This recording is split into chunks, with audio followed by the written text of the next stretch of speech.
आए दिन लोगों के मन में सुप्रीम कोर्ट को लेकर एक न्यू फाउंड रिस्पेक्ट पैदा हुई है। इस साल की शुरुआत से ही सुप्रीम कोर्ट ने अब तक कई ऐसे जजमेंट सुना दिए हैं जिससे लोग उनकी खूब तारीफ कर रहे हैं। इस लिस्ट में पिछले साल article 370 judgment, Bilkis Bano judgment और अभी हाल के 2 मेजर फैसले, इलेक्टोरल बॉन्ड जजमेंट और चंडीगढ़ मेयर पोल भी शामिल है। जहाँ इन जजमेंट्स की वजह से लोगों का विश्वास जुडिशरी में रिस्टोर हो रहा है, वहीं कुछ फॉर्मर सुप्रीम कोर्ट जजेस और सीनियर एडवोकेट्स ने जुडिशरी के वर्किंग पर ही सवाल उठाया है और कैसे कहा है कि सिर्फ 1-2 अच्छे जजमेंट से ये बात भुलाई नहीं जा सकती है कि सुप्रीम कोर्ट अपना काम अच्छे से नहीं कर रही है। जी हाँ, आपने सही सुना।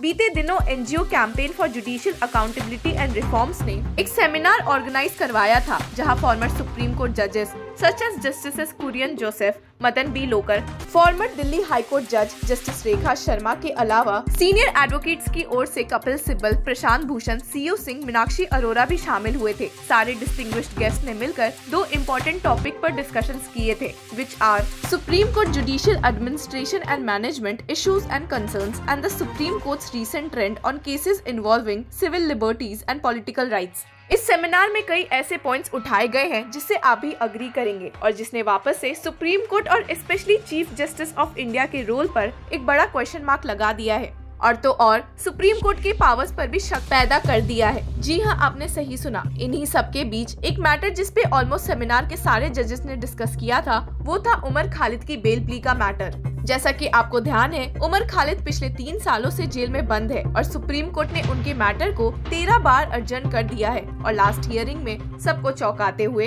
सीनियर एडवोकेट कपिल सिब्बल ने उमर खालिद द्वारा फाइल्ड बेल पिटीशन को ही विड्रॉ कर लिया था। इस केस से सारे लीगल पर्सनालिटीज ने सुप्रीम कोर्ट का एक अगली साइड दिखाने की कोशिश की है कि जहां सुप्रीम कोर्ट एक तरफ कहती है कि बेल मैटर्स की सुनवाई जल्दी होनी चाहिए, वहीं ऐसे केसेस कई बार अर्जन भी कर दिए जाते हैं, जैसा कि इस केस में 13 बार देखने को मिला है। इसी पॉइंट को सबसे पहले फॉर्मर सुप्रीम कोर्ट जज जस्टिस मदन बी लोकर ने उठाया था, जिनका कहना था कि लोगों का मानना ये हो गया है कि कोई स्पेसिफिक बेंच के पास अगर कोई मामला जाएगा तो फिक्स्ड है कि फैसला क्या आने वाला है। And stated today the perception is if a case goes before a particular bench this is going to be the result. Umar Khalid के मामले में बोलते हुए उन्होंने कहा, you have had the case of Umar Khalid asking for bail which has not been listed for a long time. There have been 13 adjournments. Ultimately, the lawyer said that we wanted to withdraw the case because they knew what the result was going to be. They knew the fate of that case. वहीं senior advocate Kapil Sibal, जो कि उमर खालिद को supreme court में represent कर रहे थे, ने UAPA और पीएमएलए एक्ट्स को स्पेशली टारगेट करते हुए बोला है कि आए दिनों ये लॉस कॉलोनियल लॉस की तरह ही फील होते हैं और कैसे सिर्फ शक के बेसिस पर और ना कि एविडेंस और फैक्ट के बेसिस पर लोगों को सीधा जेल में डाल दिया जाता है और उनके right to life and liberty को इग्नोर किया जा रहा है। He stated, I have a problem with this provision. How does it pass the test of constitutionality? You cannot be deprived of your life and liberty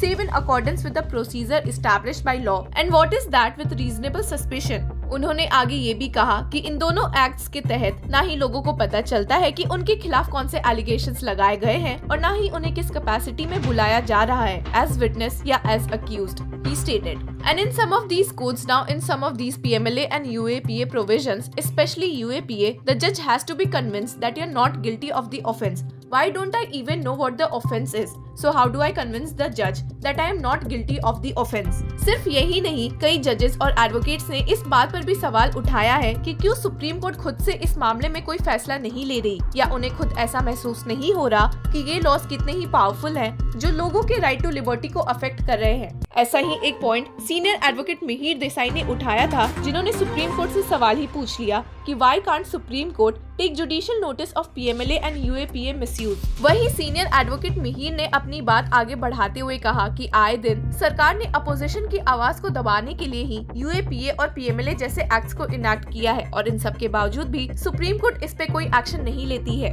उन्होंने ये भी कहा कि सुप्रीम कोर्ट यूनियन की ओर से मौजूद होकर सॉलिसिटर जनरल तुषार मेहता के सारे सबमिशन सुन लेती है, इसके बावजूद कि एसजी एक कॉन्स्टिट्यूशनल पोस्ट नहीं है।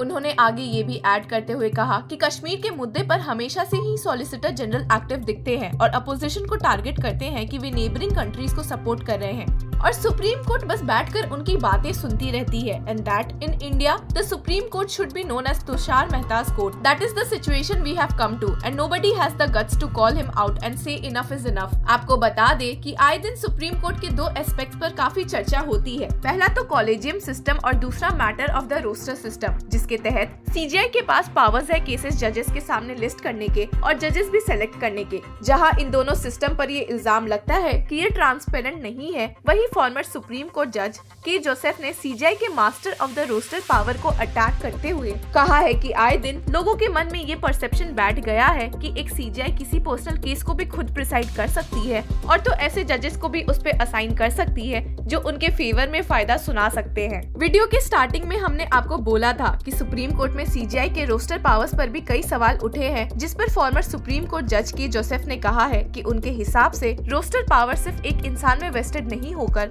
सुप्रीम कोर्ट के सीनियर मोस्ट 3 जजेस के पास होनी चाहिए। उन्होंने कहा है कि भला वे ऐसा नहीं कह रहे कि सीजीआई अपने रोस्टर पावर को मिसयूज कर रहे हैं, पर ऐसा प्रतीत भी नहीं होना चाहिए कि वे ऐसा कर सकते हैं। एंड दैट कि लोगों के मन में थोड़ी बहुत ये बात तो बैठी हुई है कि सीजीआई ही सुप्रीम कोर्ट को चलाते हैं and there is even perception of a remote control in the Supreme Court. जैसा कि आपको मालूम है, एलोकेशन ऑफ केसेस और लिस्टिंग ऑफ केसेस के मामले कई बार हमारे सामने आ चुके हैं, जहां हमने कई बार देखा है कि कैसे कितने इंपॉर्टेंट मैटर्स कभी कभार लिस्ट से मिस हो जाते हैं या फिर कई बार बेंचेस दूसरे असाइन हो जाते हैं। इसी बात से अग्री करते हुए जस्टिस मदन बी लोकुर ने भी कहा कि आज के समय में केसेस सुप्रीम कोर्ट बेंच में किसके सामने लिस्टेड है और किस समय लिस्टेड है भी काफी मैटर करता है। And stated you would have a situation where somebody, a journalist, wants bail. The case is listed the same day, maybe in the evening. Somebody has been granted bail. The prosecution says grant of bail by the High Court is wrong. So a special bench sits on a Saturday